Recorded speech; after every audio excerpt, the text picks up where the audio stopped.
A young boy was playing an online RPG and strategy game on his computer. Even while he was hospitalized, out of nowhere, his body felt heavy and everything went black. His mind was swept away, sinking to the depths of an imaginary ocean, until suddenly, he woke up in a forest filled with cool air and overcast skies. Seated on a stone throne, to top it off, a woman stepped forward, addressing him as if she'd been waiting for him to wake up. As she emerged from the shadows, the boy immediately recognized her. It was none other than Atu Lamacenta, an elf who called him king. The game he'd been playing while bedridden was a dark fantasy 4X strategy simulator called Eternal Nations, and the character he loved most, the one standing before him now, was this very elf. Now, he couldn't help but wonder, should he act like the king she claimed he was?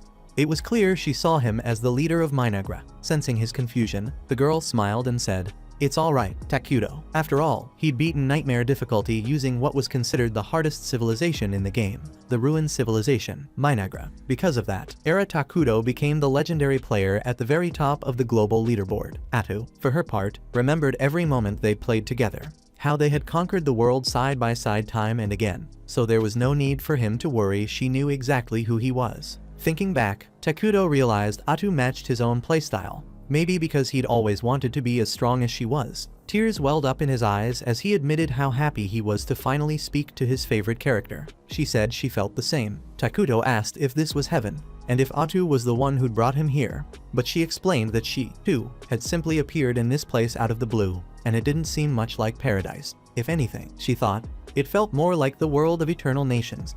No doubt about it, she said, it was a miracle, and it was a true honor to meet her master in person. With that, the elf knelt before the boy, took his hand, and invited him to start again, just the two of them, building a kingdom of their own. As tempting as the offer was, Takuto was still lost in confusion. Even so, with his loyal companion by his side, maybe this was his chance to relive those golden days in this new world. So, Takuto called on his servant to begin their journey together. Atu Lamacenta introduced herself as the child born from the mud who would bring destruction to the world, declaring that, from now on, her body and mind belonged solely to her master. Hearing this over-the-top speech, Takuto cringed with secondhand embarrassment. He realized how much harder it was to say such things in real life than it was in the game, and Atu admitted it was a little embarrassing for her too. Still, the king decided to play along, calling the elf his first and only subordinate, his confidant and right hand. Their civilization, infamous for being ruthless, but also meticulous and highly skilled in internal affairs. Then Takuto asked if his servant knew what Minagra's first move should be, and, in perfect sync, the two replied, "Let's go into hiding." Next, Takuto summoned a scout using emergency production. Without delay, a creature known as a long-legged insect crawled out of a portal, a sight both Takuto and Atu found a bit gross, if they were being honest. Still, Takuto reminded himself that Minagra was a civilization of moderation that wielded evil and ruin, so they'd need to keep that in mind as they acted. For Atu, that meant they had to do everything possible to avoid revealing their true identities. First things first, the king ordered the insect to scout the area without being seen. Watching the insect scuttle off, Takuto realized he could see through its eyes. Summoning that scout had cost him 100 mana, leaving him with 100 more. Setting up a settlement, a base of operations, would take another 20. Atu pointed out that emergency production was expensive, so they should be careful with their spending. Takuto admitted he really wanted to create a warrior to defend them, but that would probably drain all his mana. Speaking of combat, the elf pledged to do her best, or, at least, that's what she wanted to say, if she weren't so weak right now. Takuto understood. Atu Lamacenta was a hero unit who got stronger over time, but at the moment her strength was only 3 less than even some basic enemies. In short, their entire plan to build Minagra was at serious risk if they were attacked by pretty much anything. Using the scout's vision, Takuto surveyed the land around them forest. As far as the eye could see, so far, there were no monsters in sight. Atu thought the forest was a perfect place to hide, but she found it strange that the long-legged insect hadn't spotted a single animal along the way. Even worse, Takuto realized there was nothing at all to eat. All they could do was stay alert and hope something turned up. Atu apologized for not being more helpful, but the boy told her that just having her company was more than enough, making her eyes shine with joy. Seeing her so moved, he thought to himself how hard it had been to notice these little things in the game. But Atu Lamacenta's personality really was just like this. Putting that aside, through the scout's eyes, Era Takuto soon discovered a community of dark elves not far away. Takuto explained that this type of elf tended to be neutral, maybe leaning a bit toward evil, which, honestly, was a relief. At the very least, it confirmed that they really were in the world of eternal nations. On the downside, if there was another civilization settlement nearby, it could spell trouble. Avoiding war at the start of the game was crucial. So, their top priority was to find a safe place to settle, but before that, they needed to keep an eye on the Dark Elves and gather more information about the area. If things went south, they'd just have to make a run for it. Suddenly, speak of the devil, a small group of Dark Elves appeared before the stone throne where Minagra's two companions sat. Earlier that day, the same group was making its way through the forest. One elf turned to Gia, their leader, and said they should just leave the cursed lands. There was no point in leaving the woods now. But Gia reminded them that they had already been exiled from their homeland, they had nowhere else to go, and honestly, their children wouldn't survive much longer under these conditions. Considering how lush the place was, there had to be food somewhere. A female elf pointed out that at the edge of the unexplored territory of Idaragia, there stood the vast, accursed forest, the cursed lands. All the books said something evil had been sealed there. Whatever it was, it would never allow life to flourish. Gia brushed this off, telling Emily that it was just superstition. The trees were clearly growing just fine. With that, the leader insisted no one could give up now, not at such a critical moment, and reminded them that their proud spirits and the ghosts of their ancestors would surely guide them through this hardship. Still, after these motivating words, Gia couldn't deny that the forest was truly frightening. But curse or not, that wasn't an excuse to leave. His people still had hope. As long as they had the strength, finding food was the priority. And that's how the band of Dark Elves found Minagra's two founders seated on the stone throne. To them, Ira Takudo was nothing more than a shadowy, sinister figure, a vision so terrifying it made Gia break out in a cold sweat. Convinced he was witnessing evil incarnate, knowing his actions could decide the fate of his entire race, Gia gathered himself and stepped forward. Bowing before the figure on the throne, he introduced his companions as members of the Mazaram clan. His own name was Gia Najiv, the leader of their warriors, and he apologized for entering the forest without permission from what appeared to be the land's master. With a chilling expression, Atu Lamacenter recognized that this dark fairy truly understood the gravity of trespassing here, but wanted to know the reason behind it. Gia explained that their clan once lived in Idaragia, but they'd been persecuted and forced to flee into the forest. He tried to tell their whole story, but Atu pressed him to keep it brief, making Gia more and more anxious, not wanting to make a mistake that would put his people at risk. Amidst this, Takudo commented on how thin the Dark Elves looked, and Gia admitted, with a heavy heart, that they hadn't found any food in this place so far. Honest about his feelings, the Dark Elf wondered why his clan had to endure so much suffering, when all they wanted was a peaceful place to live. Out of nowhere, the supposed master of the shadowy forest offered him a handful of apples. Takudo mentioned that these taste delicious if you cut them into the shape of a rabbit. Gia had never seen fruit like this before, and wondered if it would be rude to try one on the spot. But the rest of his group was too hungry for such concerns. They bit into the apples, smiles spreading across their faces as the sweet, juicy flavor hit them. But that wasn't all. Takudo opened a portal and handed out pears as well. Gia bowed even lower, saying there were others like them who'd also escaped into these lands, including small, starving children. So, instead of eating now, Gia asked for permission to take the fruit back to the others. Takudo listened, felt sorry for them, and handed over even more food, this time with bread, vegetables, and greens too. Witnessing what seemed like a miracle, Gia Najiv reflected on how the Dark Elves had always been despised as outcasts from the light, barely tolerated thanks only to the mercy of the so-called fairies of light. Marked by scorn, Gia's people were forced to live in the shadows, and no one had ever reached out to help them in their darkest moments. Overwhelmed by such power and mercy, Najiv of the Mazaram clan finally dared to ask, who was this individual sitting on the throne? Meanwhile, back at the Dark Elf settlement, those who hadn't traveled were doing their best to bear the hunger that haunted the community. Then, suddenly, the foraging party returned, their leader grinning from ear to ear with the best news anyone could hope for. The famine was finally over. With all that food, joy swept through the whole village, and Gia watched the scene, deeply satisfied. When asked how he'd managed to find so much, he simply answered that he stumbled upon it, all while the ominous figure of Ira Takudo lingered in his mind. Later that night, while the community slept, Najiv sat by a campfire. The old elder Molter came over to compliment the chief on his work. Molter said he'd lived a long life, but never, in all those years, had he seen such strange and delicious fruit. Najiv agreed he'd never even heard of food like this either, and that was exactly why the old man wanted to know what had led the Mazaram clan to such unusual circumstances. Ready to share the truth, Gia said he'd met a legendary being deep in the forest. According to Imlay, there was a legend about a being sealed away in the cursed lands. Molter was stunned, wondering if the expedition party had encountered the Ruin King, a figure found, at least in part, in old books and stories. When the world reached its limit, the Ruin King would appear, bringing devastation to all, forcing people to start over from zero. As much as no one could say for sure if this would ever come to pass, it was also impossible to say the legend was just a lie. Jia, for his part, never caught the being's name, but he had to admit that frightening appearance fit the title of Ruin King all too well. The entity was simply beyond comprehension, but at least he had a servant who could clarify his words, to some extent. Whatever the case may be, even if there's no certainty whether this entity is truly the King of Ruin, Molter senses that it's nothing good. Now that his stomach and a bit of his mana are replenished, the Elder can feel it clearly. This forest is far from normal.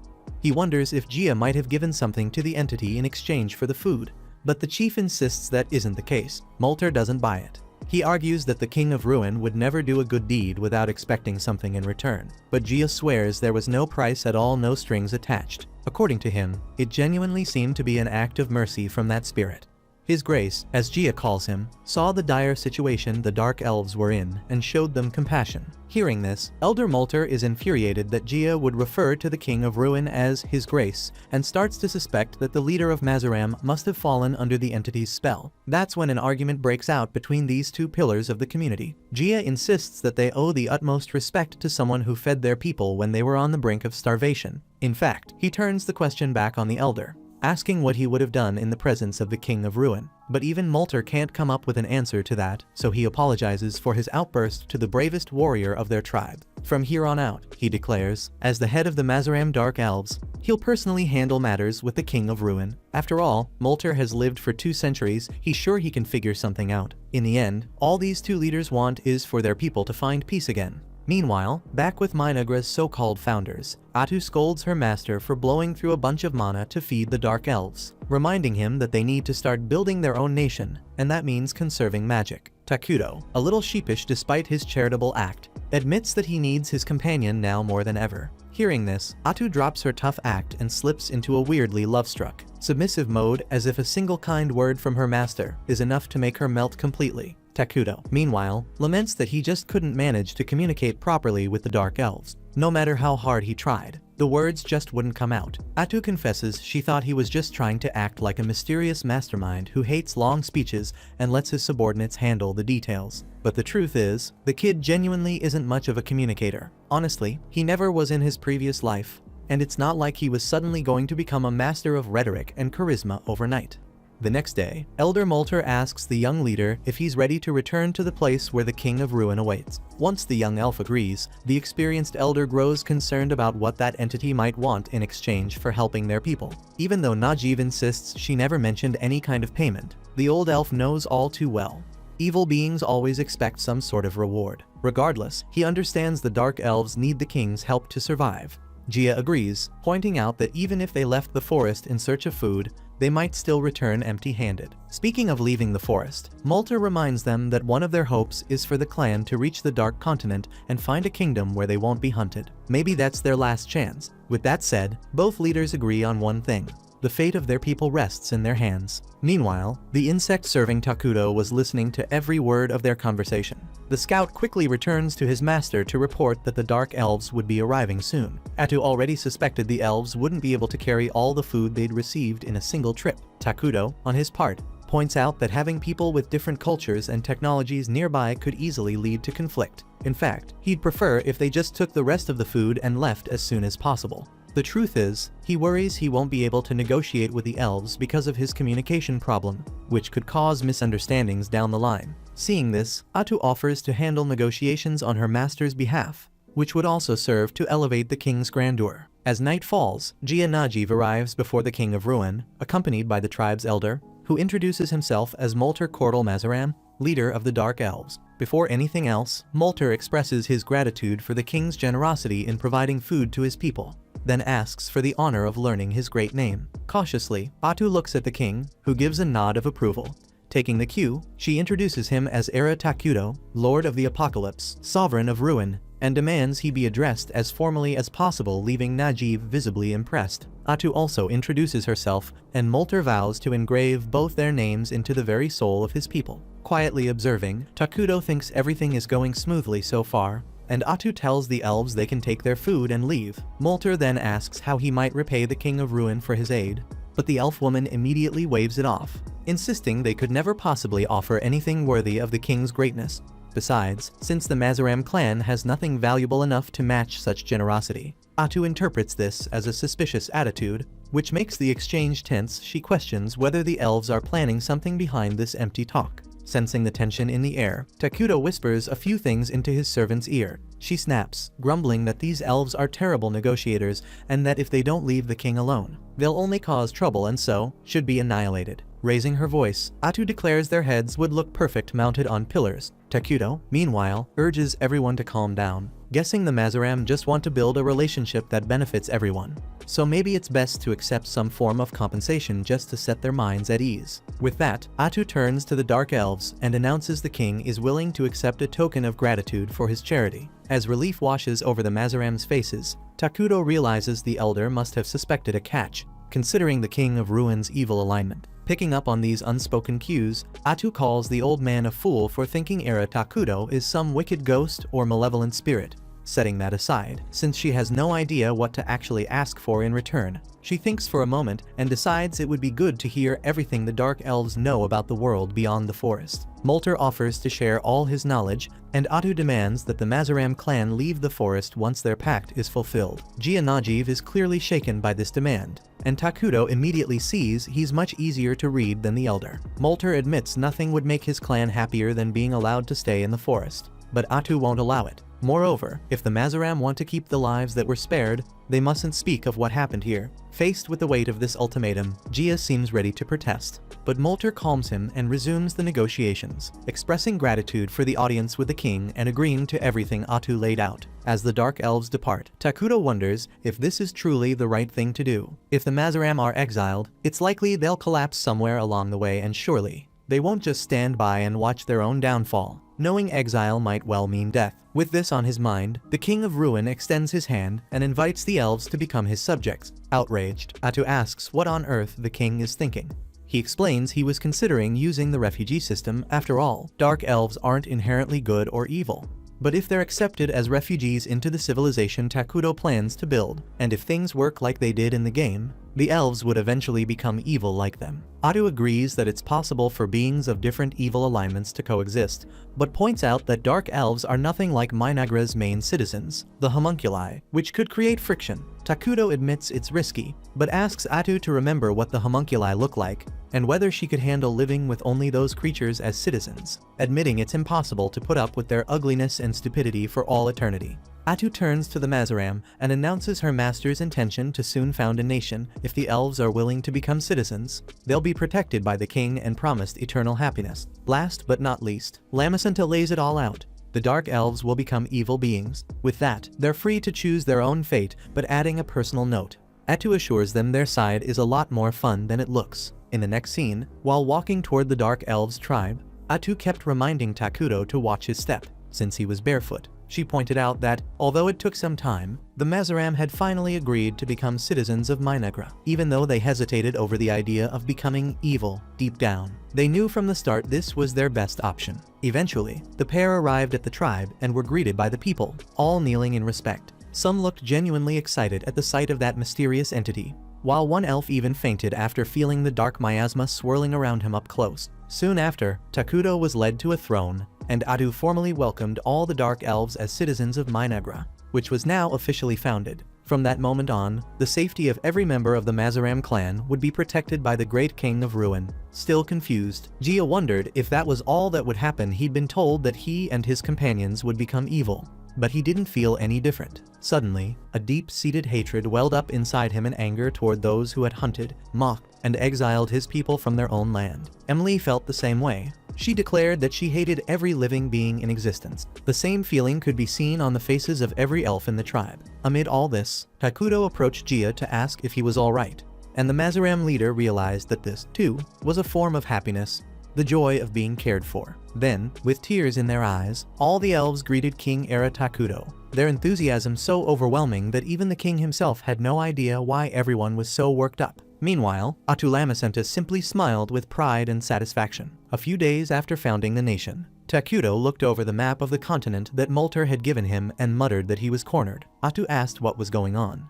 and, flailing on the floor like a child throwing a tantrum, the leader complained that their kingdom had the worst possible starting position. There were already two major nations on the continent.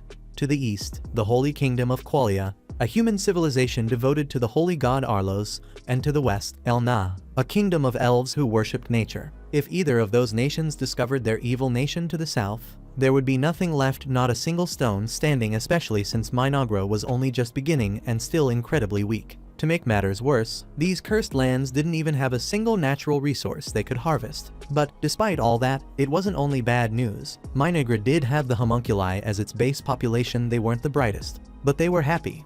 And now, for the first time, the nation didn't have to rely solely on them, since the Dark Elves were part of the kingdom and could cover those weaknesses. Speaking of which, Atu's ears twitched. She announced that the elves were back again, ready to report on the outside world. Without delay, the tribal elder met with the King of Ruin, alongside the other elven leader. This time, Gia brought along his assistant, Emily, since she was smart and well-versed in legends and the ways of other nations. Turning to plans for the future, Atu revealed that the Mazaram would be assigned to key positions in Minagra's administration. Molter would oversee the state's affairs, since he could use magic and it was a position of great responsibility. Gia Najiv would lead Minagra's warriors, also taking charge of recruiting new forces. Gia enthusiastically accepted the new role and promised that, if the king commanded, he would show no mercy to any enemy and would display their impaled corpses as a warning. Hearing that, Takudo nearly soiled himself, leaving Gia genuinely puzzled. To smooth things over, Atu explained that Takudo preferred peace. With everyone's roles set, Atu told the elves to get some good rest, and when they were in good health, to start building houses. Seeing that Najiv had put his foot in his mouth, Molter expressed his deepest gratitude to the king and insisted that, unlike Gia, who only took pride in his muscles, the elder would prove his worth with wisdom. Gia fired back, promising to show off his own vitality, something an old man like Molter could never match. Unsure what to say, Emily just mentioned that she'd work hard, prompting Atu to whisper to Takudo that these people seemed a little obsessed with work. Finally, she asked if she should order the gathering of resources, but Takudo suggested developing the area without destroying the forest. Hearing that, Atu turned to Elder Molter to ask if they could collect wood while keeping parts of the forest intact. The elf assured her they could. Their people had always lived in harmony with nature. Hearing this, Gia was baffled not just by how peaceful these elves could be, but also by the fact that the King of Ruin wanted to protect the flora and fauna, despite being considered evil. But that wasn't all. Era Takudo declared that his citizens should always be reforesting, though it was clear that the Dark Elves had no idea what that meant. Thinking back to the game's tech tree, Takudo guessed, based on what he'd heard so far, that the people in this world were probably at a technological level somewhere around fortress construction. Atu asked if the Dark Elves were familiar with terms like military magic and the 6 main elements. Molter replied that he knew of the 4 main elements, a basic concept in magic. Emily added that she'd never heard any other nation mention military magic, so Atu realized that this world hadn't reached the level of 6-element magic technology yet, and was behind in other areas, too. Setting that aside, the elf explained that reforestation was the practice of planting trees where they'd been harvested, in order to maintain the environment. Emily admitted this strategy wasn't part of their tradition, while the elder noted that, in reality, it took centuries for trees to mature after they'd been cut down. Atu goes on to say that reforestation is a kind of technology that requires all the main elements, and that this knowledge actually comes from their mighty king Era Takudo. In fact, she makes a point of letting everyone know that their king is 100 times more amazing than anyone could imagine, and Takudo can't help but feel a bit embarrassed by all the praise. Still, Atu insists that their ruler's wisdom covers countless fields, and that the people of Minagra are blessed to receive his favor. Emily asks if the apples they were given are also the king's invention, and Atu, without batting an eye, confirms they are, then casually adds that the grapes are his creation too. Speaking of which, Emily says she planted the seeds of that purple fruit and can't wait to watch them grow. At that moment, Takudo realizes he could use emergency production to create things that don't even exist in the game, like gunpowder, metals, and oil. As soon as the king notices this, the nation of Minagra is granted the divine privilege, the ruler's ability to produce anything he knows about, with the mana costs varying based on how complex the item is. In the very next moment, a group of soldiers stood guard over religious figures in a region blanketed by snow. One of them remarked that, from what he'd heard, the saint was said to possess a special power, though he didn't really believe it. The other soldier just told him to wait and see. No sooner had the words left his mouth than a horde of goblins attacked the group. The saint stepped forward, preparing to punish the invaders for disturbing the peace of the Holy Kingdom of Qualia and for the sin of abandoning the holy god Arlos. With a single sweep of her staff, she conjured an extraordinary blaze that wiped out the monsters, causing the sky to magically open and fill the field with beautiful flowers. According to an expedition officer, this power is part of the reason the nation of Qualia is able to keep evil at bay and maintain good relations with the elven nation. The saint buries her enemies in flames and sends them off with flowers. She is one of the 7 great saviors of the Ideragia continent, Saint Selena of the Flowered Burials. Beside her, the cardinal announced that he'd already dispatched the paladins to the nearby villages. The saint, however, brought up the ominous prophecy of apocalypse in the Cursed Lands, insisting that paladins should be sent there to investigate as well. But the cardinal flatly refused, showing any interest in the Cursed Lands. South of the Black Continent was out of the question, and Central would never authorize the use of paladins for such a mission.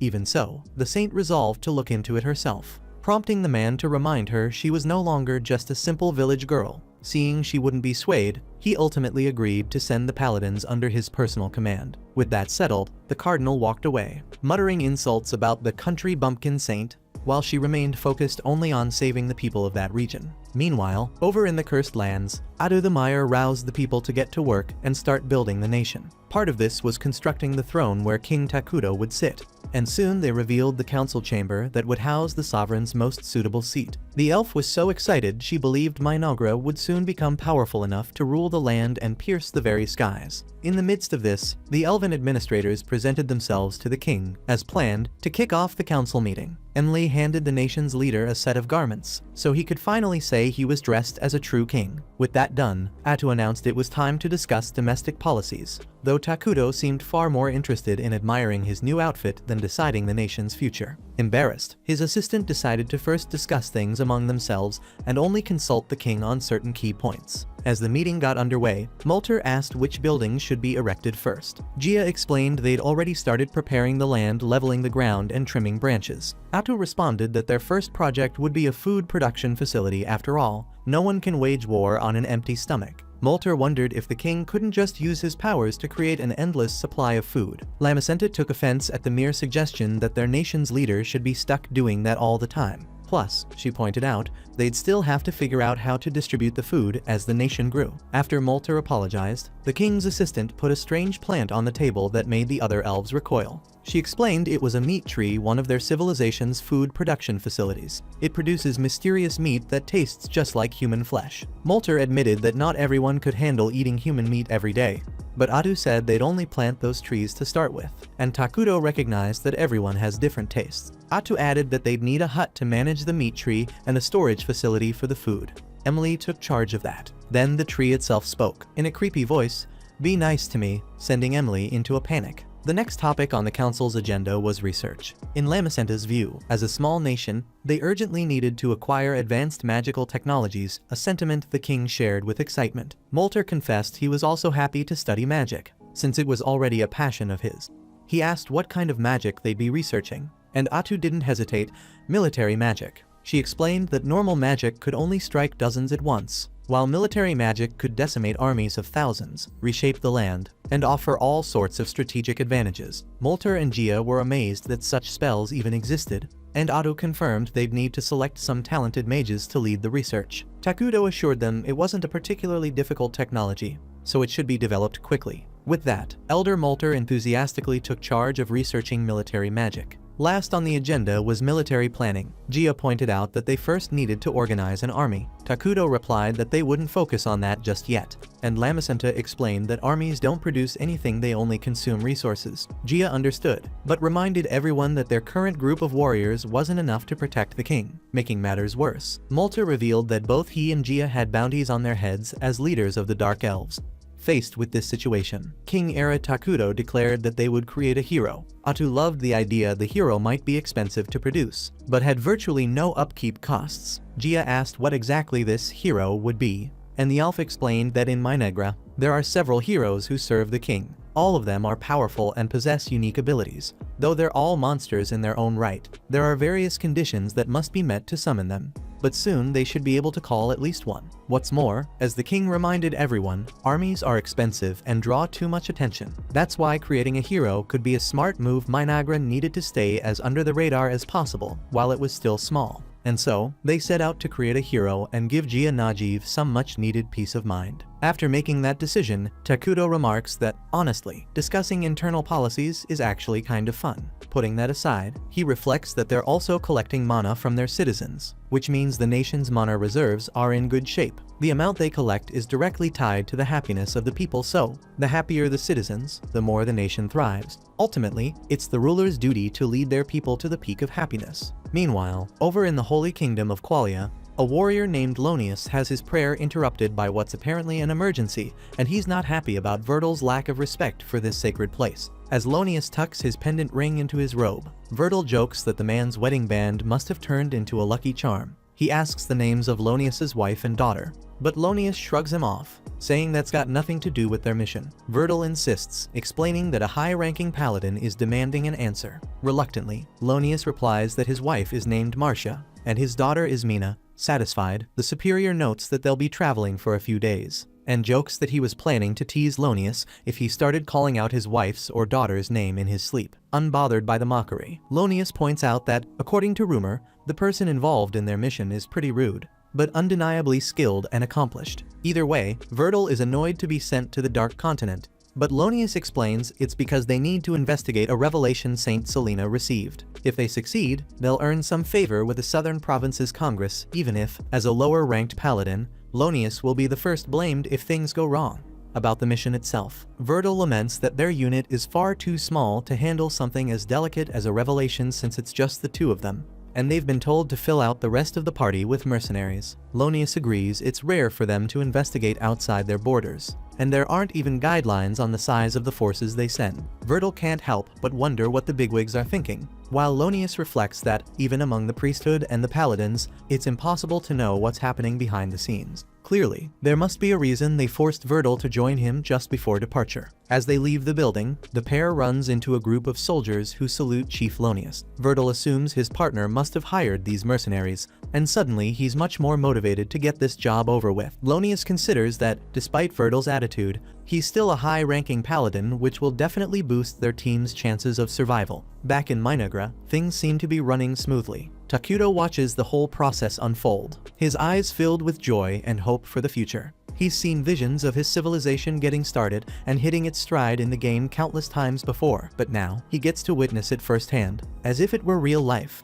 And that's just incredible. Soon after, he and Atu are taken by Emla to visit the nation's residential area. According to their guide, the Dark Elves are experts at building homes up in the treetops, but since they've been prioritizing the meat trees, not many houses have gone up yet. At least the food trees are growing well, and the food storehouse should be finished soon. Emily also mentions that, over at the Institute of Magical Research, Elder Molter is gathering those with magical talent to kick off some new research.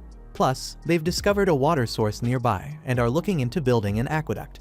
Right now, the building where the king stays also doubles as the public office for paperwork, but in time, they'll put together a proper administrative staff. For now, though, this is the best they can do with what they've got. Takuto is pleased with his subordinate's initiative and resourcefulness. She's even handled things he never asked for. And most importantly, the Dark Elves, who were once so thin and exhausted, are now bursting with life. Emily, a little anxious, asks what the king thinks of everything, since they've all been working so hard to repay the mercy he's shown them. Takuto assures her he thinks it's all amazing and says he's happy to welcome the Dark Elves as citizens. Overwhelmed by being recognized for her hard work, Emily bursts into tears. After regaining her composure, she points out that the meat trees are nearly ready for harvest, all thanks to the agricultural tools the king provided. With a haunting voice, one of the trees claims its fruit is almost ripe enough to eat, sending chills down Emily's spine, while Atu, thrilled, celebrates that they've finally secured enough food to sustain Minagra's residents. Emily then wants to show her superiors the water source she'd mentioned earlier. On the way, as they make their way through the forest, she senses something odd in the woods, and her suspicions are confirmed when they reach the water. Gia and Molter arrive soon after to assess the feasibility of building an aqueduct. But Emily reveals, unfortunately, that the water is no longer good. Molter examines the color and agrees, but Atu takes a sip and declares it's perfectly fine. The Dark Elves are taken aback, but Atu reminds them, this place is known as the Cursed Lands, and this is proof that the area has truly become part of Minagra's domain. Takuto asks the elves to take a deep breath, and as they do, they feel their minds become sharper and their bodies noticeably stronger. Atu explains that the cursed lands benefit evil beings while harming those who are neutral or good. Hearing this, Jia Najeev drinks the water and finds nothing wrong with it. Takuto points out that this conquered territory is perfect for defense, and soon, every bit of land belonging to Minagra will be the same. Grateful for the king's immense power, Elder Molter notes that the only downside is that this transformation makes it easier for enemies to spot Minagra's territory, a problem that will only grow as they expand. Once again, Jia urges that they need to form an army. Unfazed, Atu reminds everyone that they'll be creating a hero, to which Molter admits, with some confusion, that he has no idea what that even means. When the moment was right, Atu Lamacinta found it easier to show what she meant rather than keep explaining. Without warning, dark, magical tendrils shot out from her back, slicing through the trees behind her like razors. After that display, the elf revealed that she herself was a hero, and that what they'd just seen was nothing compared to what she could do at her peak. In other words, heroes have the power to wipe out entire armies on their own. Takuto explained that heroes only grow stronger as time goes on, even if they barely lift a finger.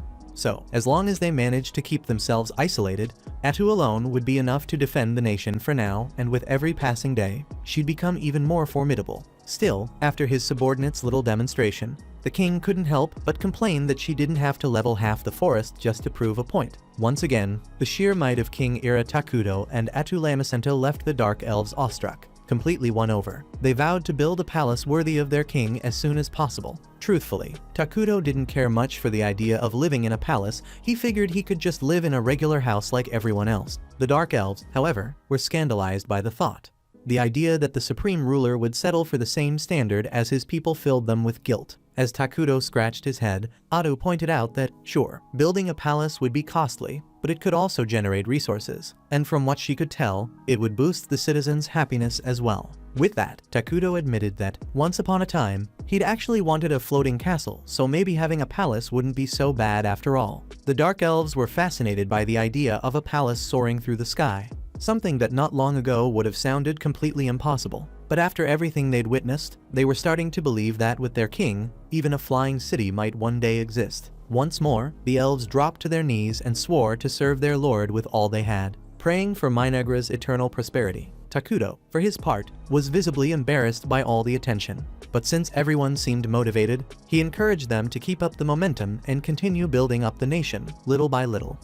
Meanwhile, after gathering the expedition team, Virgil praises Lonius for managing to round up so many mercenaries, especially considering that most of them are currently up north, dealing with the northern disturbance. This disturbance began when barbarians suddenly appeared in the northern province of the Holy Empire of Qualia, raiding villages and causing massive damage. The Saint and the Imperial Army were dispatched to deal with the chaos, but things are still far from under control. A mercenary named Bargo cracks a sly smile as he brings up the situation. Lonius quickly tells him not to act like it doesn't concern him, but Bargo just shrugs it off, insisting it's not his problem anyway. Surprised, Virgil asks if Bargo's crew doesn't plan on heading north. Given how generous the payout is, Bargo explains that nobody's willing to risk their necks after rumors confirmed there's a witch involved in the conflict. Either way, Virgil puts the topic to rest, reminding everyone that their path lies south, into the cursed lands where nobody really knows what they'll find. Meanwhile, deep within the cursed lands, a ghostly figure prowls the shadowy forest, face hidden beneath a hooded cloak. As night falls, the group settles down at a tavern. Lonius brings up the witch from earlier, curious if the rumors are true. Bargo brushes it off, saying it's just gossip people love, blaming the northern chaos on some sort of monster. The paladin chimes in, calling it ridiculous, especially since the saint herself is on the case. Bargo agrees, saying the rumor was probably cooked up by heretics. But just as he's about to keep going, Virgil tells him to cut it out. By now, the paladin is clearly drunk and calls for another round, prompting Bargo to ask if he hasn't had enough. Virgil stands his ground, quoting, "After tending to the suffering of the people in your own home, before your family, you may lay aside your vestments." In other words, once the day's work is done, there's nothing wrong with relaxing a little. Lonius, knowing the scriptures inside out, corrects him, pointing out that the holy god Arlos only meant we're excused from our sacred duties around family, not that it's an excuse to drink. Unfazed, Virgil says he's ready for a good old religious debate. But just then, the waitress arrives with another tankard and a bright smile, lighting up his face. Bargo, meanwhile, gets back to business. He points out that there are two paladins going out of their way to investigate the cursed lands of the Black Continent. and he wants to know what's so important down there, because if it really is something like a witch, he and his men are out. Vertil assures him that's not the case.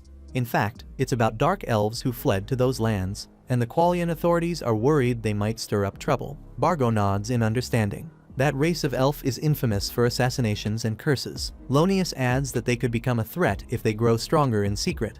But Vertil tells him not to stress, they're just there to investigate this time. And if things go south, they can just run for it. Bargo is relieved to hear that's part of the plan. But the other paladin questions whether that's really the way a warrior of God should act, since they swore to lay down their lives to fight evil. Vertil counters that seeking glory isn't the point sometimes. You have to take a step back so you can take two forward. After all, everyone here has family waiting for them, and that's reason enough to be careful before diving headlong into danger. That said, the paladin finds himself wondering when he became the old drunk who gives everyone advice. Shaking it off, he raises his tankard and proposes a toast to the expedition to the Black Continent. With a deep sigh, Lonius clutches his pendant ring and asks the holy god Arlos to watch over them all. Meanwhile, on the Black Continent, Era Takudo gathers the elves for an event that none of them quite understand. He piles up a mountain of flesh fruits from the meat tree, then casts a spell over it, slowly transforming the heap into a long-legged insect. Elder Molter is stunned. He never imagined the king could create new life. Atu Lamacenta takes the chance to deliver a proud speech about the unmatched power of the King of Ruin, pointing out that this is only a tiny glimpse of what he's truly capable of. If the people of Minagra remain dedicated and happy, it will awaken the king's full potential. It's everyone's duty, she says, to show their absolute devotion to Master Takudo. Once the crowd disperses, Takudo looks relieved the ritual went smoothly, and Atu praises him for managing to produce the insect the proper way. The two are also surprised by how easy it was to gather the necessary resources. But what's even more important now, after this last ritual, they know they can create new units, which means next time, they'll be able to attempt a hero summoning, though they'll need to build up more mana first. Still, with two heroes, they'll have much more confidence in their military strength. Excited, Atu asks whom Takudo will summon first, and without a moment's hesitation, he answers, Isla, the queen of insects, one of Minagra's proud heroines, capable of empowering all insect units, turning long-legged insects into frontline fighters, and producing larvae to boost the workforce. In short, Isla is invaluable both in battle and for domestic affairs, making her the perfect hero for this early stage, when building up strength is everything. That aside, and it's clearly the most important strategic issue, Takudo recalls that the other heroes all have terrible personalities. Atu agrees, since the rest are a bunch of egotistical maniacs and depraved lunatics, every one of them obsessed with world domination. Takudo clarifies that he doesn't mean he'll never summon those types, just that he'd rather avoid it. For now, his top priority is finding a little peace. The next day, as night was approaching, the expedition group led by the two paladins of Qualia ran into a hill giant. Lonius hadn't expected anything less from the Black Continent. He ordered the mercenaries to ready their bows, but Vertil took responsibility for this fight. There was no time to waste. Stepping forward alone, he drew his weapon and began a prayer, channeling the sacred sword art. While Bargo was visibly confused, Lonius explained that this was Qualia's secret technique, weaving prayers into his swordplay to call down divine power. Meanwhile, Vertil was attacked by the giant's enormous club, but he managed to slice the weapon in two with his blessed sword. Lonius added that paladins who received divine power had their physical abilities greatly enhanced, the very power to smite evil filling their bodies. After a series of rapid strikes, Vertil landed a direct blow to the hill giant's chest, tearing it apart. According to Lonius, for a high-ranking paladin, this level of power was on par with a lesser dragon. In other words, monsters like the one they just faced stood no chance. When Vertil finished off the enemy, the mercenaries were left speechless. Lonius praised his companion, saying that with strength like that, they'd finish the mission without any real trouble. Vertil, however, didn't seem so sure, and walked off, not paying much attention to the praise. Back in the Cursed Lands, Takudo was just about to dig into some greasy street food when Atu questioned why he didn't eat healthier meals. Not that there was anything wrong with the occasional junk food, but maybe he could eat something more nutritious once in a while. Takudo admitted he was tired of the whole thing when he was hospitalized. He'd eaten nothing but the worst food possible, all in the name of health. Speaking of which, the king's real concern was with the elf, who seemed to live exclusively on salad, a strange diet for someone supposedly aligned with evil. Leaving that topic behind, Takudo pointed out how hard the elves were working to build the palace, which reminded him he should call Molter and the others for a meeting. Thanks to the long-legged insects, Takudo now had a much better sense of the land around the forest, so it made sense to get the elves' perspective on what to do next. Atu wondered if the king was worried about the neighboring city, since it wasn't part of Qualia, which meant its alignment wasn't necessarily good. In fact, the elf suspected it belonged to some neutral nation out east. It would be wise to decide how to handle that, since being the closest, they'd probably be the first to discover Minagra's existence. Takuto was actually glad they were neutral. If they were good, negotiations would be impossible. In fact, he figured this could work in their favor.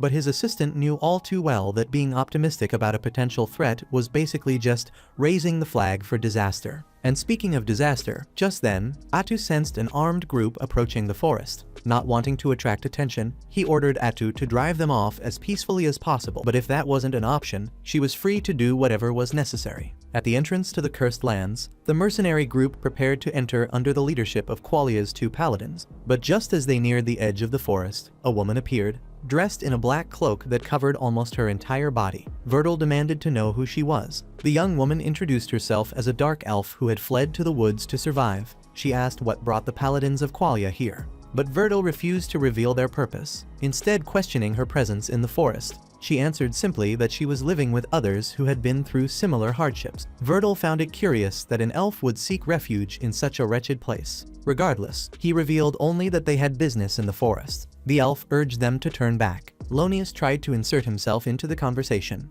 insisting they were men recognized by God.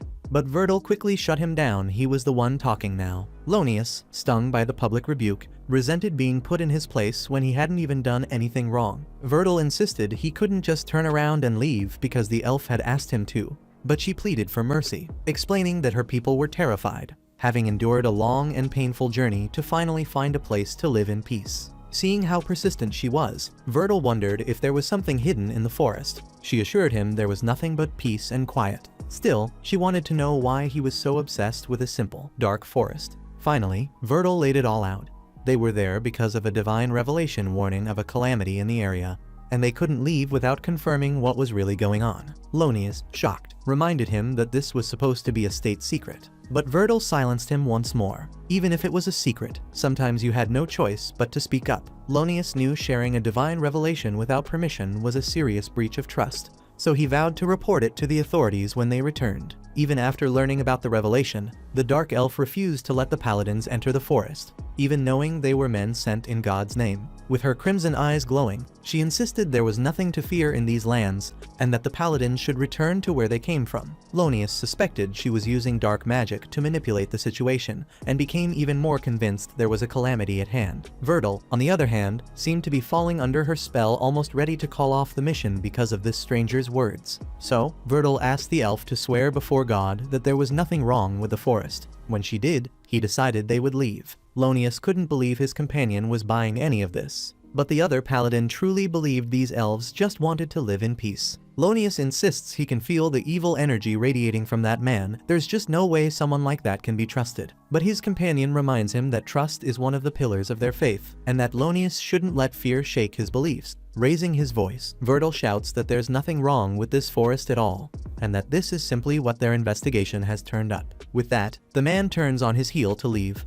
So, his companion figures he's abandoning the mission and strips him of command right then and there. Vertil whirls around, demanding to know what he thinks he's doing. The younger paladin stamps his foot and argues that not only did Vertil reveal the prophecy, but now he's about to leave without even investigating the territory, making a mockery of God's will. From now on, Lonius says, he's taking charge, and the investigation will proceed right now, here in the Cursed Lands. When Bargo responds to this challenge, as if Lonius really is the leader, Vertil calls him out, but the mercenary chief explains that Lonius is the one paying his group. The elf pleads with them to reconsider, but Lonius orders his men to restrain her. On the other hand, Vertil commands that no one lay a finger on someone so defenseless. So, even though authority has technically been split between the two paladins, Atu Lamacenta sees her attempt at mediation has failed and decides to try a different approach. In the next scene, Lonius jolts awake, blood on his hands. As reality sets in, he sees Vertil standing before a witch, the very creature responsible for slaughtering the mercenaries in such a brutal fashion.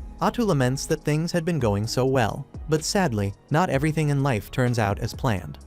Immediately, Vertil orders Bargo to flee to the kingdom and report what just happened. But the mercenary leader reveals that this creature has already taken out their messenger. Atu taunts her enemies, announcing that she's the calamity they've been searching for.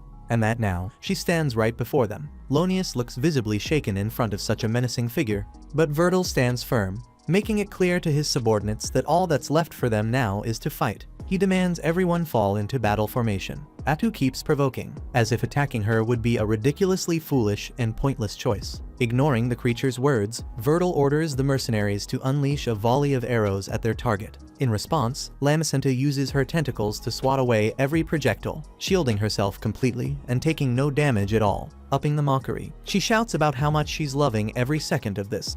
Right then, the senior paladin starts to feel in his bones just how bad things really are. And Atu wholeheartedly agrees, especially because they could have chosen to run if it weren't for the stubbornness of this younger paladin who decided to place his foolish faith above the lives of his comrades and his own. With the elf woman's power and way of speaking, Verdal starts to think she must be a witch. Lonius asks what that means, and the leader confesses he was under strict orders to keep it secret. But in the end, he should have told everyone everything. According to him, whenever the saint receives a revelation and the higher ranks confirm it, this kind of monster is officially deemed a calamity and labeled a witch. In fact, the chaos up north is also being caused by one of these creatures. Having no patience for the conversation, Atu Lamacenta threatens to cut it short. So Verdal commands the mercenaries to fall back, leaving him and Lonius to face the witch alone. No sooner said than done. The two channel their faith, blessing their swords to give them an edge against enemies of darkness. Confident in her strength, Atu unleashes her tentacles at the pair, convinced it'll be enough to finish them off. But the men quickly show that this battle won't be so simple. Relying on their blessings and skill, the duo manages to sever two of their enemies' tentacles, something she clearly wasn't expecting. After that, Verdal tells his companion to focus on cutting off the rest, insisting that's the only path to victory. With that strategy in mind, Lonius and Verdal keep hacking away at the witch's limbs, and for a moment, it even looks like they might win. To turn the tide, Atu violently grabs two mercenaries and uses them as hostages, making sure her last two tentacles can't be cut off. Even though she underestimated the paladins, this new idea seems enough to keep her from being defeated. After all, men of God would never kill their own. Despite the heartbreak, Verdal sticks to the plan and tells Lonius to focus solely on the tentacles, because the entire kingdom is at risk if this witch survives. Their purpose now is much greater than whatever personal struggle they're facing in this moment. So, the two resume their attack, slicing through both the tentacles and the mercenaries who had been taken as hostages. Instead of panicking, Atu Lamacenta lets out a chilling, wicked grin, making it clear that she'd only been toying with her enemies the whole time. She was never in any real danger, and letting them believe they had a chance was just her way of having fun. With countless other tentacles she can conjure at will, the witch pierces Verdal through multiple parts of his body, dooming the senior paladin to death. With his last breath, he tells Lonius to run until Lamacenta lets his body fall to the ground, blood pooling everywhere, leaving no doubt that this was the end for the paladin. Eyes wide and terrified, Lonius asks how any of this is possible, and Atu replies, dripping with sarcasm, that she never said she only had 6 tentacles. The look of horror in his eyes deepens as the young warrior realizes the witch had only been toying with them from the start,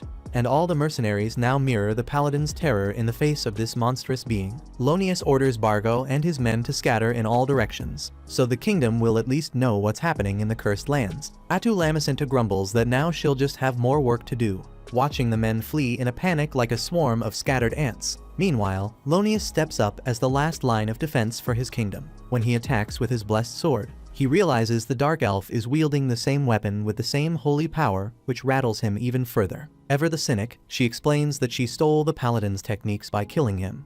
But that's not all. In a true show of cruelty and strength, she reveals she didn't just steal his skills, but also all his memories and feelings. Every effort he made to become such a formidable opponent, a true representative of God, now belongs to the witch. She makes sure Lonius understands that as she comes at him with terrifying speed. To prove she has Verdal's memories, she points out that Lonius's wife is named Marcia, and his daughter is Mina. Hearing those names, the fear that was already in his eyes becomes utterly overwhelming. Atu reveals that Verdal thought of his comrade's safety until his dying breath, exactly what a senior paladin, a true hero, should do. Sadly, the elf loves to remind him that it all went to waste because of the boy's misguided courage and his need to follow stupid rules. Trying not to let her words shake him, Lonius says Verdal's will and hope will live on as long as the mercenaries manage to escape and warn the kingdom about this calamity. But as soon as he says this, he hears the dying scream of a mercenary echo in the distance. Atu Lamacenta reveals she has allies of her own. She's positioned dark elves to stop any possible survivors from escaping the battle. At that moment, whatever hope Lonius had feels like it's slipping right through his fingers, leaving only total and utter despair behind. In one final act of heroism, the warrior of God charges the enemy with everything he has. In the next scene, as the sun begins to set, Lamacenta speaks to the subdued paladin about how things might have turned out differently if only Lonius had listened to Verdal. The young paladin could have returned to his beloved family, living a quiet, peaceful life, grateful for God's blessing and the serenity that would have surrounded him. The forest would have remained calm, and Atu would have gone to bed hoping that peace would last forever. But now, it's time to talk about what will actually happen. The future Lonius chose. The paladin will die, and so will his family. Atu will hunt down his wife and daughter, torturing them so mercilessly that both will beg for death. After that, the elf will visit every village and town the paladins passed through on their way to the forest, wiping out every living soul, just because she can. And when people ask why this is happening, Atu will simply say it's all Lonius' fault, the paladin who decided to confront a peaceful witch instead of just living his ordinary life in peace. Lonius, desperate, tells her to stop, but Atu keeps going, sharing a lesson she once learned from someone precious. When you're underestimated, it'll be your end. So when that happens, you kill no matter what. That's why Atu will kill, to make sure she's never underestimated again. It doesn't matter if it's hundreds, thousands, or even millions, she'll wipe them all out, no exceptions. And according to her, it's all because of Lonius' decision. As Atu Lamacenta flashes a wicked grin, the man starts to cry and begs her not to go through with it. Atu continues, saying she knows Lonius was probably a good man, he believed in God and always tried to do the right thing. But that's exactly why she despises those who think they're just. With that, Atu says goodbye to the paladin and tells him to watch the real meaning of calamity from his VIP seat in heaven, while everyone he loves and all the innocent are slaughtered for no reason at all. Hearing these words, Lonius lets out a scream of maddening despair until, at last, he's killed by the so-called Witch of the Cursed Lands. Once that ordeal is over, Atu is found by Gia Najeev and his soldiers. The Dark Elf commander reports that the fleeing humans have been taken care of. Lamacenta announces she'll be heading back to the forest. But before she can leave, Gia asks if she's really going to do all those terrible things she threatened the paladin with. Atu just laughs and says she'd never do that after all. She's a pacifist. She was just having a little harmless fun, teasing him to lighten the mood. Still, she can't waste time here. She needs to get back to the king. As she turns to go, Najeev asks if there's something on her mind. She admits there is something the king needs to hear right away. With that, Atu Lamacenta goes to Era Takudo and reveals that there are witches in this world, a unit that doesn't exist in the original universe of the game Eternal Nations, which means this isn't the world of the game, but some sort of parallel version where the game's mechanics still exist up to a point, but with new elements and characters. Takudo is frustrated by this, knowing it'll only complicate Minagra's plans going forward. But Atu points out there's an upside to this world being different. For example, besides her ability to steal the powers of those she defeats, she can now steal some of their memories too. Takudo, excited, notes this will help them find out what's happening in Qualia without needing a full-blown investigation. On that note, the elf reports that Qualia is drained, thanks to the disaster in the northern province. Still, there's a chance they'll try something against Minagra after what happened to their paladins today. The king, however, feels safe. Qualia doesn't know anything about them. What actually worries him is the disaster known as the Northern Disturbance. According to the memories Atu stole, it's being caused by a witch. But apparently Verdal didn't know much more than that, and it's possible nobody in Qualia knows either, except that this witch is capable of causing damage on the scale of an entire army. Apparently, this monstrous being is called Irakino, the Devouring Witch. Somewhere in a quiet village in the northern province, Irakino, in her childlike form, skips cheerfully through the ruins and the victims of the calamity she herself unleashed, mimicking the tick-tock of a clock. She says, "The gods never roll the dice. There are no dreams, no hope anywhere. Life is just killing time." Now, her plan is to move on to the next town and bring chaos there as well, raising the dead from the village to fight as her allies in her wicked campaign. Back with Takudo, now that the northern disturbance is real and caused by someone with the destructive force of an army. The King of Ruin imagines that this witch must have come to this world the same way they did. That aside, it's time to prepare, even if the threat is still far to the north. Takudo had considered joining forces with this troublesome figure, but since she's aligned with evil, that's off the table. Given that the witch is a hero unit, Takudo initially thought of summoning Ayla, but she's a unit better suited for resource production than combat, not the best call in a crisis. To go toe-to-toe with a witch who can raise cities, they'll need a hero just as strong. Atu, agreeing with her master, promises to gather the mana needed to create such a unit. Meanwhile, to contain both Qualia and the northern threat, the King of Ruin plans to forge an alliance with a nation that has a neutral alignment, the only viable option. As they've discussed before, the country to the east fits that profile, making this Minegra's golden opportunity to grow stronger while things get more dangerous. But for that, they need to find out if this nation is willing to join forces.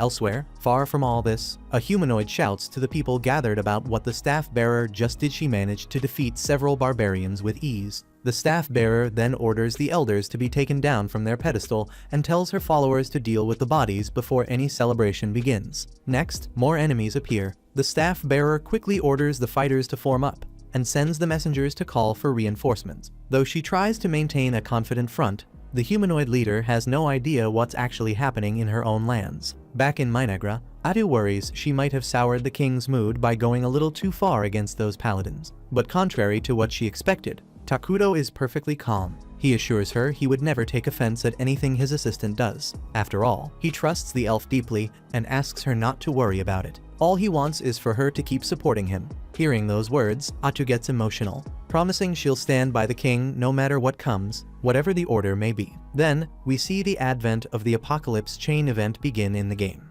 Soon after, two young elf girls emerged from the forest, making their way toward the still under construction city of Minegra, wondering aloud why they were even alive. Some time later, the royal palace was finally completed by the workers. Well, according to Atu, they still had a mountain of problems to deal with, but at least this building was where the true beginning of their world would take place. Thrilled to be sitting on his throne, Takuto was already planning to expand the palace as soon as they had the time. Excited by the thought, Atu remarked that the palace should pierce the skies and send roots deep into the ground. But the good mood didn't last. Atu suddenly remembered something dreadful: they didn't have a single servant attending to their master. To her, that was a huge failure in her management. Takuto tried to explain that it wasn't such a serious problem, but the elf took it dramatically, acting like it bothered her 10 times more than it did him, and insisted the king choose his attendant immediately. Takuto would love for it to be someone easy to talk to, since communication was one of his biggest weaknesses.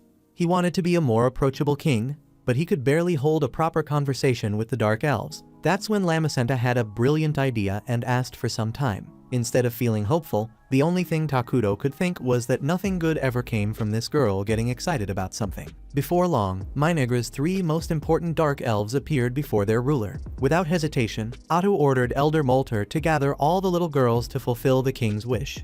Molter was stunned, and so was Takuto. In the middle of the confusion, Atu explained that her plan was to have the girls serve as Takuto's attendants so he could practice conversation. When the elder coldly questioned the reasoning behind such an order, she cheerfully answered, "His Majesty likes young girls," outraged at the impression she was giving the elves. The king quickly explained what he actually wanted. From what Molter gathered, Takuto wished to have innocent children around so he wouldn't feel bound by conventional thinking when speaking. Relieved, Najiv noted that children often had ridiculous ideas, but sometimes those ideas could spark revelations in adults. Nervously, Atu added another reason. The king wanted to avoid pulling too many adults away from the workforce, since they were still short on workers in several sectors. The attendants would only handle small, daily tasks that even children could manage. Najiv countered that a boy could do that as well. But Takuto quickly argued that they had to be girls because of future leadership. He intended to give more women the opportunity to study for the good of the nation.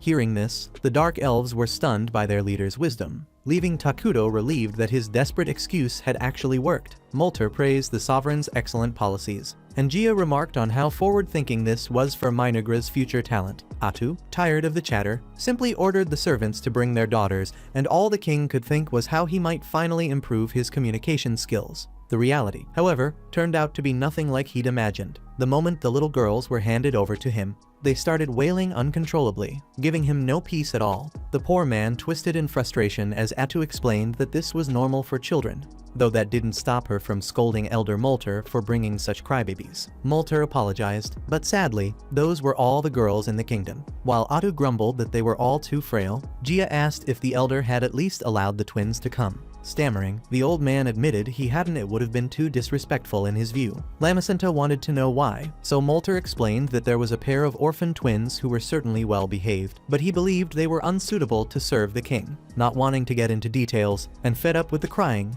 Atu ordered them to bring the twins anyway, only for Najib to reveal he'd already anticipated this. Unlike the elder, he was a sharp young man who always thought 2 steps ahead, much to the king's delight. And so, the twins were brought before Era Takumi, the king of Ruin. The younger one, with short hair, politely introduced herself as Caria Elfuer, while the older was named Maria. For some reason, Atu suspected they had a dark past, so she asked Caria about the marks on her body. The girl answered sadly that it was from an illness which made the king pity her. Curiously, Caria believed she deserved it. Molter stepped in to clarify that these were scars left behind by a plague, even though the plague itself had long passed. Atu then asked about the older sister's past, and Caria revealed that something cruel had happened to her. Maria herself explained that she had eaten her mother. The shocking statement made Atu demand answers from the elder. Visibly shaken, Molter explained it had been a difficult decision. Their mother had been a proud woman, and the clan would never forget the sacrifice she'd made for everyone. From just that, Takudo felt he understood. The Mazaram clan had traveled for a long time after being exiled from their home,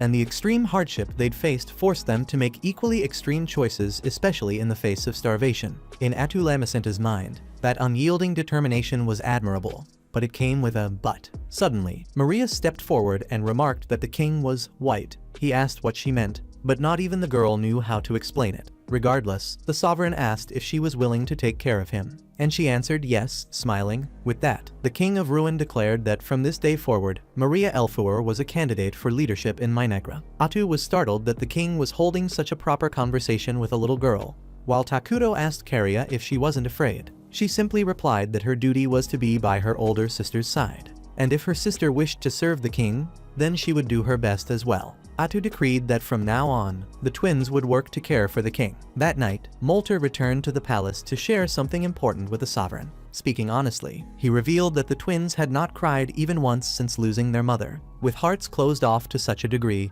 the elder asked the king to treat them with patience and compassion. A few days later, Maria and Caria were hard at work as servants to the nation's supreme leader. One morning, the older sister rushed in with a glass of water for Takudo, but ended up spilling it all over him. Caria hurried to dry his majesty, though it looked more like she was sanding a wall before painting it. Atu walked in, grumbling that the two of them were still about as delicate as a herd of stampeding wildebeests, but Takudo stayed patient, asking his aide to calm down. Clearing her throat, Lamacenta announced that a meeting was about to begin. The twins would be attending, so they had better watch themselves and not cause any trouble. Once they were seated for the meeting, Atu opened the discussion on domestic affairs and asked the head of construction for a status report. Emily explained that now that the palace was complete, they had a bit of extra manpower. The lumber stockpile was steady, and the kingdom's resources were in good shape enough to start on a new facility. On that note, Atu recommended to the king that they move ahead with the building they had discussed in the last meeting. When Takudo gave his approval, she instructed Emily to begin construction on a clinic. Takudo reflected that a clinic would safeguard the health and safety of the citizens,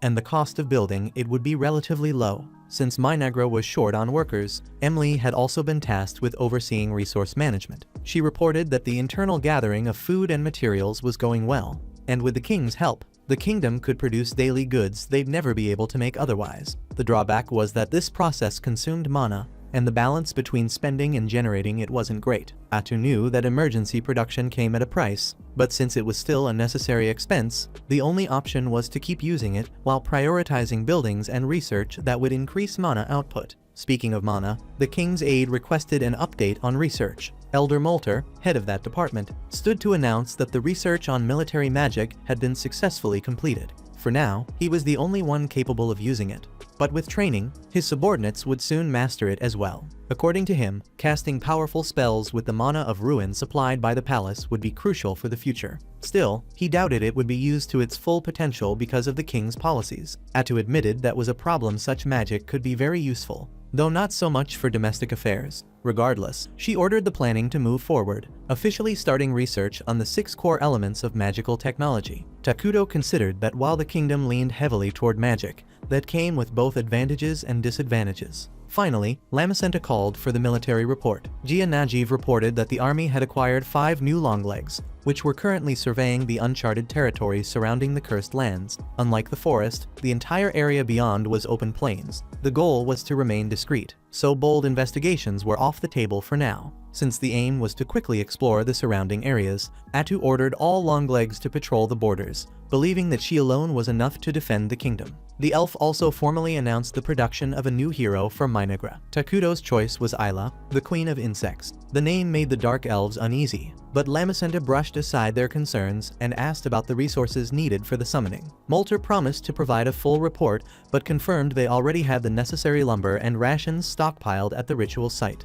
All they were missing now was the mana. Hours later, after a round of spirited debates and resolutions, mostly between the ever-fiery Gia and Molter, the day's agenda came to a close. The king's aide asked for his thoughts on the meeting's outcome, and he decreed that everything agreed upon should begin at once, commending his subordinates for their determination. In short, Minagra would build a clinic, research the 6 core elements, and produce the nation's new hero, Isla, the queen of insects. On the way out of the meeting, Maria accidentally bumped into the king, dropping the stack of papers she was carrying. Karia quickly apologized on her sister's behalf and rushed to gather them up. But in their haste, the two ended up tearing one sheet apart while grabbing it at the same time. Once again, Takuto showed patience, assuring them it was fine. As he sat back on his throne, Maria suddenly asked if he was a bad person. He told her his alignment was, indeed, evil. Hearing that, she pressed him on why he hadn't killed them yet. Horrified by her sister's bluntness, Karia scrambled to explain that the older twins simply wanted to understand why their leader had shown them so much mercy. According to Karia, Maria was upset that someone evil could be so kind. Faced with their confusion, Takuto explained, "A good person is only allowed to do what's right. They can't harm or steal from others." With that in mind, he asked the twins what they thought bad people could do. They answered that bad people could only do bad things, commit terrible atrocities. But the king told them the beauty of being evil was that you could do whatever you wanted, good or bad. Being evil meant being selfish enough to be free, to follow your own sense of what's right, without caring what others think, and moving forward without looking back. In short, there was nothing wrong with being kind. Karia shouted that it wasn't fair, while Maria asked if he wouldn't eventually be punished for it. He replied that if he killed the good person who came to punish him first, then no, he wouldn't be. He then asked if their mistakes so far had been intentional, and they admitted they had. When he asked if they feared death, they nodded. Takuto concluded that the twins couldn't forgive themselves for surviving at the cost of their mother's life, and so they sought redemption in death. That was why they tried so hard to provoke him into punishing them to that extent. Considering this, Era Takuto explains that Maria and Karia are alive because their mother's love triumphed over fate. Painful as her choice might have been, it was the very thing that gave the two girls a chance to still be here, and that, in itself, was the right thing to do for their mother, and for them. They should carry pride in that. In return for their mother's love, Maria and Karia should live their lives however they wish, because only then will she, too, feel proud of her daughters. In the end, the king asks the girls to always remember that they are free to make mistakes for better or for worse. Hearing this, the two burst into uncontrollable tears. A few minutes later, Otto arrives to deliver some information to the king. Frowning at the sight of the two girls asleep on the throne, from the look of things, Takuto had grown quite close to them. Be that as it may, she reports that the city they had been investigating is called Dragonton, part of Forngon, a neutral country inhabited by both humans and beastmen. This nation is run under a parliamentary system led by shamans known as staff bearers. As a multiracial and multicultural city, Takuto believes its diplomacy holds promise. However, Dragonton's isolation will make trade and the supply of goods to Minagra costly. On that note, Atu Lamacenter reveals that the city holds a dragon vein mine, a powerful source of mana that should, if possible, be brought under Minagra's control. At the moment, Dragonton is on high alert due to attacks by goblins and ogres. It doesn't seem their homeland intends to send reinforcements, as the city lies in a remote region. If Minagra were to take in the war refugees, it would be an opportunity to increase their population, and if they stepped in during this critical moment, they could gain considerable influence in the region should the invaders be driven out. With that, the King of Ruin orders that diplomats be sent to Forngon. Sometime later, Atu Lamacenter runs into a delegation from Dragonton, accompanied by other representatives of Minagra. Halfway to those lands, their dark auras send shivers through the locals. Terrified, one of the warriors at Tanukapoli's side almost loses control, until the leader quickly orders her men to restrain their instincts. Atu tells her subordinates to fall back and remain on alert, while the Dragonton envoy grows increasingly tense with the heavy atmosphere settling in the air. Suddenly, young Pepe steps forward and insists on handling the situation himself. With his peculiar brand of cheerfulness, he greets the sinister beings and casually asks their names. Ado quickly hides her tentacles, and Tanakapoli burns with rage at the brat's boldness. Once tempers settle, the elf walks alongside the cow in the forest, surprised to learn that she too has sought an audience with the King of Ruin. especially since Minagra had only just dispatched a delegation to Dragonton. Pepe confirms that this was the very reason they bumped into each other by chance along the way. Excited, the boy launches into the stories of their adventures to get there. Tonokapali apologizes for the little chatterbox, while Atu changes the subject, asking whether it was acceptable for the beastmen to leave their soldiers behind. Tonokapali explains that the miasma from the Dark Elves is far too strong for her men to endure, so she ordered them to wait outside. What she doesn't reveal is the real reason. They're about to meet King Ira Takumi himself, and no one knows what to expect. Every precaution must be taken. Hours later, standing before Minagra's dreaded ruler, Tonokapali grips her staff tightly. The aura radiating from this being is so overwhelming that she can barely fathom the true extent of his power. It feels as if Takumi is darkness itself. With such a presence now looming close to her city, the Dragonton leader bitterly regrets a choice that has backfired on her. But before any of this began, long before encountering Minagra's delegation, Pepe had subdued a giant using his plant arm magic, proudly declaring the area safe. Around him, allies praised the young high priest's cleverness, and rather than shy away from the admiration, he demanded even more applause. Of course, the giant soon broke free from its leafy prison and attacked again. At that moment, Tonokapali appeared and combined her plant arm magic with her swamp spell, tightening the giant's restraints. With their foe fully exposed, the sorceress ordered the warriors to finish it off. After the battle, the cow cracked her staff over Pepe's head when he dared call her grandma. She was, after all, still a young and healthy woman of only 240 years. Besides, as the only youth in the city wielding a staff, the boy ought to act like a leader instead of clowning around. To be honest, the seasoned mage worried about his future, especially now that they were about to venture into the cursed lands. Pepe, who hadn't even realized that was the plan, got another scolding for his ignorance. She reminded him that the elders had seen signs of an impending apocalypse emanating from that place and ordered them to investigate. If the barbarian raids on Dragonton continued, the city would eventually fall, isolated and cut off from reinforcements from the capital. Their survival depended on discovering whether the cause of the attacks lay within the cursed lands before it was too late. Tonokapali herself had insisted that Pepe join the expedition, but now she wondered if she should have ignored the elders and left the boy behind, instead of dragging him into such danger. Lost in her reflection, the cow mage was startled when Pepe suddenly appeared inside the palace, cheerfully introducing himself to Takumi and inviting the king to be his friend. Horrified, Tonokapali rushed to beg forgiveness from the nation's leader. Yet Takumi smiled, accepted the boy's offer, and assured everyone they would get along well. Atu Lamacenta, who had worn a stern expression until now, clapped her hands along with the Dark Elves to celebrate their king's very first friendship. To mark the occasion, a banquet was held in Minagra's palace. Tonokapali was served a drink and found herself enchanted by its unique flavor. Seeing her delighted expression, Atu proudly proclaimed that their nation produced the most delicious beverage in the world. The cow admitted she had never expected to taste something so wonderful here, nor to find such fine tableware in a place like this. Curious, Pepe asked what the drink was. Maria explained that it was apple juice. At once, Tonokapali knew trouble was brewing. And she was right. Pepe leapt from his seat, pestering the guests, complimenting Gia's muscles, and showing off his magic to Molter. Watching all this unfold, Takumi thought to himself how remarkable the boy's social skills were. He himself could never blend so effortlessly into a crowd. At the same time, Tonokapali found herself at a loss. Pepe was her very first friend, and she had no idea how to handle it, given her dreadful talent for communication. To complicate matters, Minagra was deep in delicate negotiations with Forngon, and she couldn't afford to be swayed by rhetoric. She needed to prove they weren't a hostile nation, which meant showing as much warmth as possible. With all this in mind, Takumi called Pepe over and asked if he would like to play a game. The sudden proposal made the entire banquet tense up, and a heavy mood fell over the hall until Pepe, of course, simply grinned and agreed with joy. And so, the two sat at a table surrounded by various game boards, though Tonokapali broke into a cold sweat, worried about the boy's unpredictable behavior.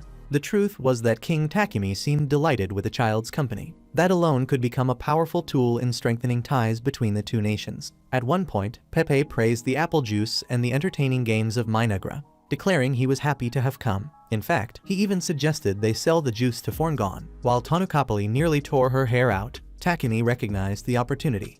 He knew the time for negotiations would come, even if he didn't give an answer that night. At last, after the banquet, Pepe stuffed himself to the brim, only to take another blow to the head from his countrywoman for getting a little too full of himself. Atu then asked the woman why they had come to Minagra. a question that once again raised the tension in the room. A bit hesitant, the cow admitted that her country had recently been under attack by barbarians. Atu pointed out that this was unusual, since barbarians generally avoided striking large cities. Tanakapali agreed, but explained that, since these attacks were happening on a massive scale, her nation had decided to investigate the cause of these hordes' sudden appearance. Takumi asked if Dragonton was lacking in military power, and the question made Tanukapali even more anxious, afraid that saying the wrong thing could put her city at risk. She quickly assured them that they were capable of repelling the threat, but emphasized that prevention was always better than cure, especially because the behavior of these hordes was stranger than usual. Atu agreed. The attacks were far too large to simply ignore. Tanukapali then added that 2 of Dragonton's strongest forces, including the staff bearers, had already been dispatched to investigate, and she hoped this would be seen by Minagra as a sign of trust. Elder Molter acknowledged the reasoning, as did the other dark elves, but then Pepe opened his mouth. According to him, it seemed like Dragonton had sent out their forces because they were terrified of being destroyed and desperately needed a solution. Being contradicted so bluntly made Tanukapali want to crush the brat, but Atu reassured her that Minagra had no intention of harming Forngon. Of course, she understood why beastmen might be suspicious of what evil beings like them were plotting. As she stressed, the kingdom's interests always came first, and, as Takumi made a point of adding, what mattered most at that moment was peace, so their nation could grow. With an innocent smile, Atu admitted that Minagra was an evil domain that loved peace. Besides, if Dragonton were to fall, Minagra would certainly be the horde's next target. In other words, the matter concerned them directly as well. Eager for military aid, Tanakapali reflected that building Dragonton around the Dragon Vein mine had taken enormous effort, and Minagra's willingness to help probably had something to do with that. But with her city's very existence on the line,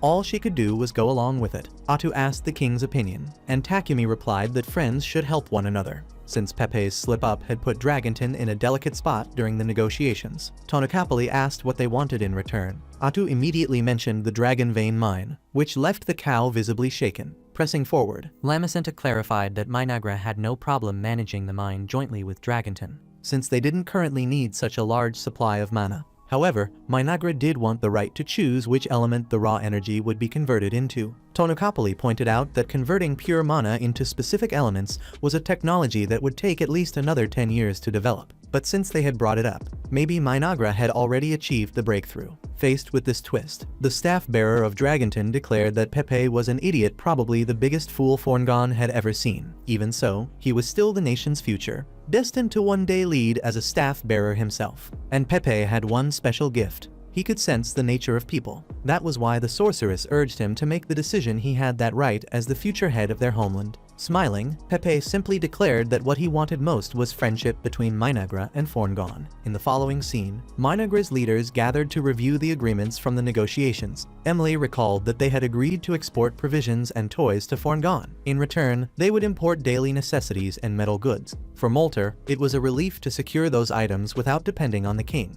Atu celebrated the fact that the greatest prize of all was access to the Dragon Vein mine in exchange for military aid. Molter noted that they had gained an advantage thanks to Pepe's blunder, but admitted that the boy's clumsy nature was concerning. Takumi agreed, though deep down he thought that if it weren't for the boy, the friendship between the two nations might never have come so easily, and the agreement might not have been reached in time. With that in mind, the King of Ruin even wondered if the child had revealed Dragonton's weakness on purpose. Returning to the matter at hand, Atu raised the question of future relations with Forngon. Karya asked what kind of country they truly were, and since no one knew, Molter insisted that learning their customs and traditions would be crucial to strengthening their bond. For Atu, the problem was that their capital, Crescent Moon, was too far away, so any investigation would take time. For now, that matter would have to wait. Takumi then ordered that aid to Dragonton be prioritized. Molter reminded them that they would need some formal pretext to justify entering another nation. The council floated the idea of sending someone to pay respects before dispatching a formal delegation. Molter volunteered, but everyone agreed that the Chancellor and Minister of Magic was far too important for such a task. Instead, they decided to send Maria and Karya, who held no official positions yet but were deeply trusted. Takumi worried that the mission would be dangerous for them, but Molter reminded him that both were being trained as future leaders of the nation. This would be their first chance to gain real experience. Even so, when the king still showed concern for their safety, Atu Lamacenta offered to accompany them. Molter, however, argued that this wasn't wise, since she was Takumi's closest confidante. Hearing such sweet words, the young elf was utterly enchanted, overjoyed that she had been acknowledged as so close to her great leader. In the end, Carrier recalls something Takumi once told them: they are free. Thinking about the freedom they have, the two decide they want to be useful to their master.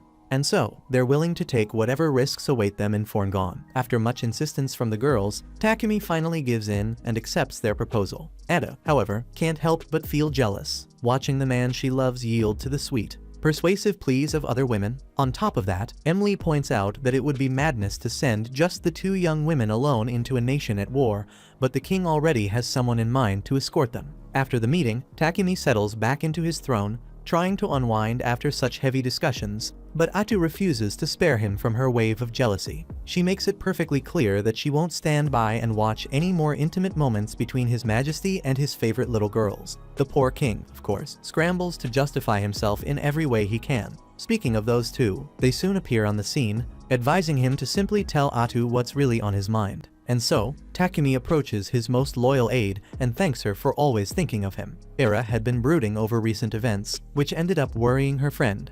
But Takumi always knew he'd only made it this far because she was by his side. That's why he makes it clear that he needs Atu, and asks her to lighten up because to him, she is truly one of a kind. Lamacenta nearly bursts from the inside out upon hearing those words, her imagination running wild. She can only think about when those two will finally get married and live happily ever after, in a cozy home with a fireplace and a dog. After that, Takumi takes Maria and Karia to visit Minagra's clinic, a low-cost facility where the population's illnesses are treated. But the real reason for their visit is that the girl's escort is waiting inside. Atu wonders if it's who she thinks it is, and the king confirms it's the unit he had only just created not long ago. Check out these videos appearing on your screen and subscribe so you don't miss the next part.